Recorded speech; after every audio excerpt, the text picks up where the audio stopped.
Children honestly have a mind of their own. Like, sometimes they don't even have a filter. They just say what's on their mind, which results in them saying hilarious things or even quite strange and unnerving things. But would you believe your kid if they started talking about their past life? About living somewhere else with another family? Or would you just say that they had a wild imagination? Hey, hi, hello, what's up, what's going on, and welcome back to Most Amazing Top 10. Hope y'all are doing good. I'm your host, Lindsay Ivan, and today I'm bringing you the top 10 kids who remember their past lives. Now let me start this video by saying that researcher Jim B. Tucker believes that usually between the ages of 2 to 6, when the children are still developing, that's when it's said that they will begin to make claims about their past lives. After that, it may be harder because then a child's brain begins to mature and any early memories that they may have are harder to access. Starting off at number 10, we have the Russian kindergartner.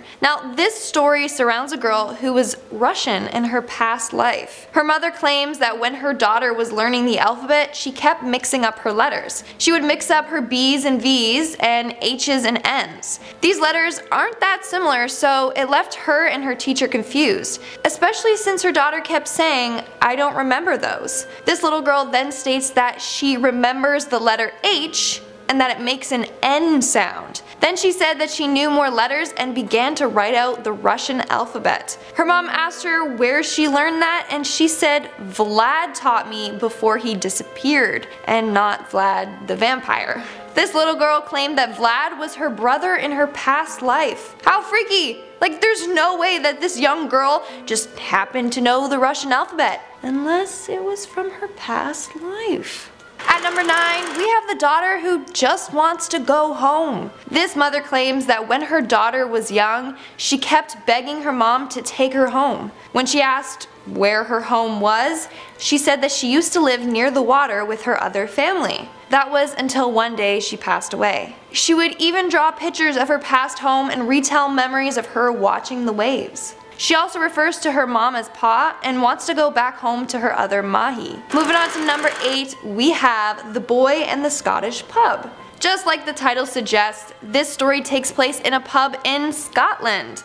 When a 4-year-old and his family stopped at a pub in a small village in Cairngorms, the little boy recognized the pub immediately and said, "My favorite place." The boy was able to direct his dad to the bathroom in the pub, which was said to be hidden behind a wall and not even labeled. Then the little boy kept saying how much he loved this pub and sitting beside the fire. But there was no fireplace, but the boy insisted that there used to be one against a certain wall. Then he continued to talk about more details of the pub and about the owner and his friend Fred. Bar staff then said that his claims were correct. Fred was the owner there but passed away 10 years ago. Okay, wow. Either this kid has been sneaking out and partying it up at this pub, or he truly did go there in his past life. Moving on to number 7, we have the boy who is his own grandfather. Yeah, you heard me correctly. This boy claims to be the reincarnation of his grandfather. A year before Gus Taylor was born, his grandfather had passed away. However, when the baby was 18 months, he started referring to himself as his own grandfather, Grandpa Augie. When he was 4, he could point out his grandpa in photographs despite never even seeing him before. Gus would also talk about his sister. Now, the grandfather's sister had been murdered and they always kept that from Gus, but somehow he already knew this detail and would continuously talk about his past sister. Creepy. And also super confusing. So the grandfather was the dad to Gus's mom, but his mom gave birth to her dad, the grandfather? That's so weird. Next up at number 6, we have Cameron MACAULEY. Now there is a short little documentary on Cameron in case you are wondering and want to check it out as well. So basically, when Cameron was 2 years old, he kept saying that he had another life on a remote island called Barra. Now, Cameron was from Glasgow, but Barra is an hour flight away, approximately 220 miles from Glasgow. For 3 years, Cameron kept talking about his family in Barra. He said he had brothers and sisters and even had a black and white sheepdog. He said he remembers living in a white house near the beach and remembers planes landing nearby. He even remembers the view outside from his house's window. Cameron began missing his family so much that he would become super upset. That's when they ended up going to Barra to find his home.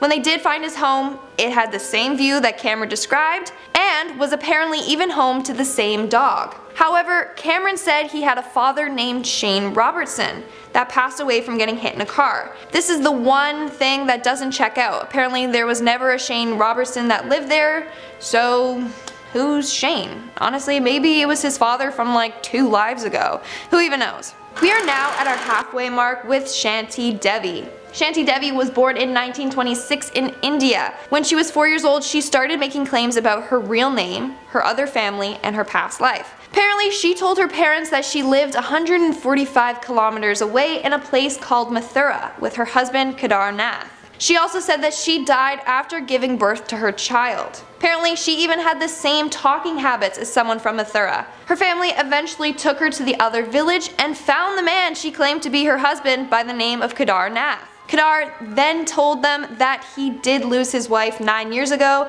10 days after delivering their son. Now, Kedar was skeptical of this girl's claims, so when he went to go meet Shanti, he pretended to just be his brother. But Shanti instantly recognized him as her husband from her past life. Next on my list at number 4, we have James LEININGER. Born in 1998, when James was 2, he claimed to be a lieutenant and passed away when his plane was shot down. Now, just like any other parent would do, they just brushed it aside, saying that he had a wild imagination. But then he kept describing accurate information. When they researched into this plane crash, they found that there was an American pilot named Lieutenant James Houston Jr.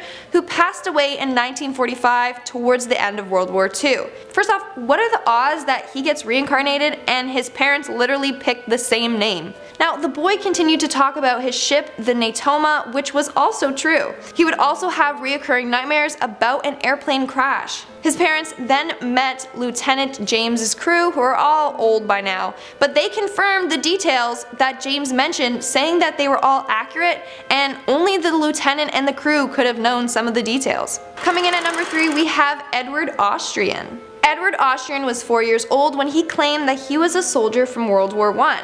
He kept saying that he passed away after taking a bullet to the throat. In fact, Edward continuously would get sore throats and would say that his shot wound was hurting. Doctors couldn't even explain why he was constantly getting these sore throats, and in fact he even developed a cyst in his throat at one point. Eventually the cyst mysteriously went away on its own after Edward started talking more about his past life. He claims that he was a soldier named James that was 18 years old. He has vivid memories from his past life that he would share with his family. One day he said, and I quote, "We were walking along through the mud. It was damp, it was cold. My rifle is heavy. I remember looking out and seeing trees, and then there was desolation. I heard a shot come from behind. It went through someone else, hit me square in the back of the neck, and I felt my throat fill with blood." There's no way a 4-year-old could have made up those details, especially since his parents claim that they've never let him watch any soldier or war-related movies or shows. Next up at number 2, we have the boy from Thailand. Chennai was 3 years old when he started having memories of his past life. This 3-year-old boy remembers being a teacher named Bua Kai. He talked about his previous family, wife, and children. He said that he passed away after being shot in the head while walking to school. What's freaky is that this boy has 2 birthmarks on his face. One on the back of his head and one above his left eye. Those are the exact spots where the bullet entered and exited Bua Kai's head.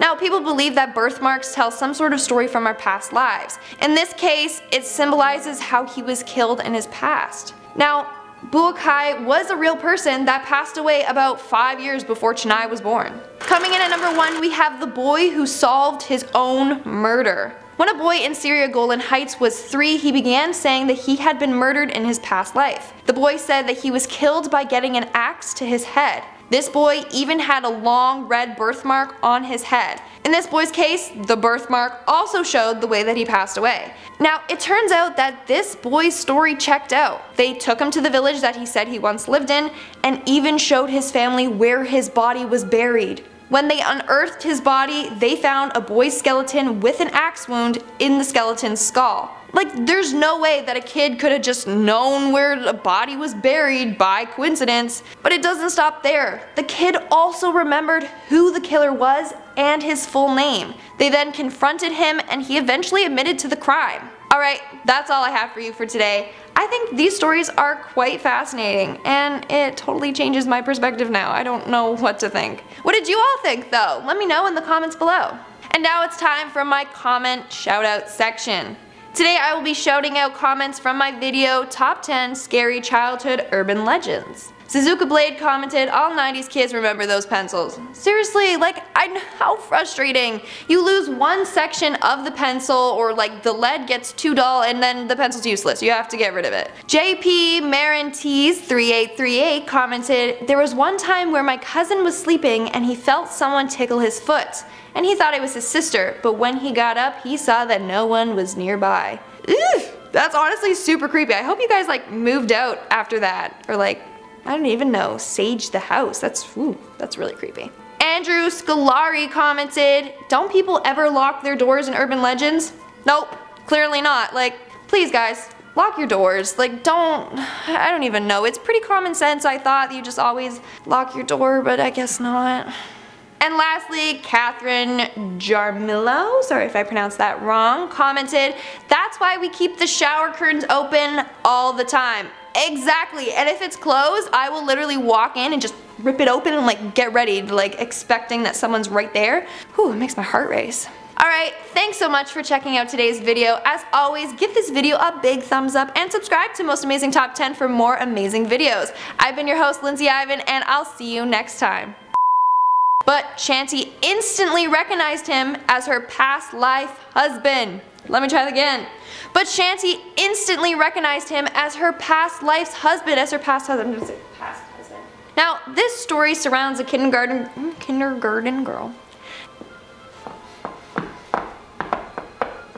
Alright, I said that's so much for checking out today's video. Yeah.